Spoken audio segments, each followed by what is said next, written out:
Une histoire de conflit, examen des relations rwando-congolaises. Les relations entre le Rwanda et la République démocratique du Congo sont depuis longtemps marquées par des tensions et la violence. Le génocide rwandais de 1994 a vu un exode massif de réfugiés vers l'est de la RDC, créant instabilité et ressentiment. Cette histoire conflictuelle continue de projeter une ombre sur la région. Les deux nations partagent une frontière marquée par la richesse des ressources. Cela a alimenté la concurrence et la méfiance, exacerbant les tensions existantes.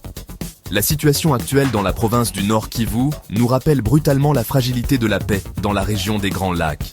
L'héritage du génocide rwandais, combiné à la compétition pour les ressources, a créé un environnement volatile.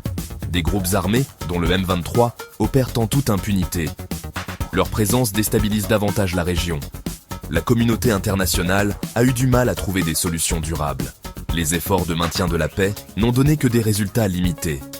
Tant que les causes profondes du conflit ne seront pas traitées, le cycle de la violence semble voué à se poursuivre. La chute de Goma, l'avancée du M23 et les allégations de soutien rwandais. Dans une escalade significative du conflit en cours, la ville stratégiquement importante de Goma est tombée aux mains des rebelles du M23. La ville, située dans la province du Nord, Kivu en RDC, est un carrefour commercial vital. Sa prise par le M23 marque un tournant dans le conflit. Le gouvernement de la RDC a accusé le Rwanda de soutenir directement l'offensive du M23. Ces accusations sont étayées par des rapports de divers observateurs internationaux. Ils soulignent des preuves d'une implication militaire rwandaise dans les opérations du M23. Le gouvernement rwandais nie catégoriquement ces allégations. Il insiste sur le fait qu'il n'est pas partie prenante au conflit. Au lieu de cela, le Rwanda affirme qu'il se concentre sur la sécurisation de ses propres frontières. Il soutient que le gouvernement de la RDC ne parvient pas à contrôler son propre territoire. Malgré ces démentis, la communauté internationale reste sceptique. Les preuves du soutien rwandais au M23 s'accumulent. Cela soulève de sérieuses inquiétudes quant aux intentions du Rwanda dans la région. Les richesses du sous-sol, les intérêts économiques du Rwanda dans l'industrie minière de Goma. L'importance stratégique de Goma s'étend au-delà de sa situation géographique. La ville et ses environs sont riches en ressources minérales. Celles-ci comprennent des minerais précieux comme le coltan, l'étain et l'or. Ces minerais sont essentiels à la production de produits électroniques et autres produits à forte demande. Le contrôle de ces ressources se traduit par un pouvoir économique important. Le gouvernement de la RDC accuse depuis longtemps le Rwanda de chercher à exploiter ces ressources.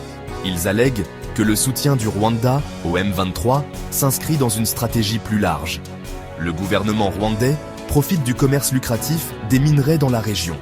Ils y parviennent grâce à leur soutien présumé à des groupes armés comme le M23. Ces groupes contrôlent l'accès aux mines et aux routes commerciales. Cela leur permet de profiter de l'exploitation illégale des ressources. La communauté internationale a condamné cette exploitation. Elle a mis en œuvre des mesures pour lutter contre le commerce des minerais de conflit. Cependant, ces mesures n'ont eu qu'un succès limité. Le flux de minerais de la RDC vers les pays voisins se poursuit. Section 4. Implication internationale et retombées régionales. Le rôle de l'Afrique du Sud et l'appel à la paix. L'escalade du conflit dans l'est de la RDC a attiré des acteurs régionaux. L'Afrique du Sud a déployé des troupes dans le cadre d'une mission de maintien de la paix des Nations Unies. Ces troupes protègent les civils et stabilisent la région. Cependant, la situation est précaire. Les forces sud-africaines sont impliquées dans les combats. Cela met en évidence la complexité du conflit. Le conflit a déclenché des efforts diplomatiques. Le président du Sénégal, Macky Sall, a appelé à un cessez-le-feu. Il a exhorté les deux parties à engager le dialogue.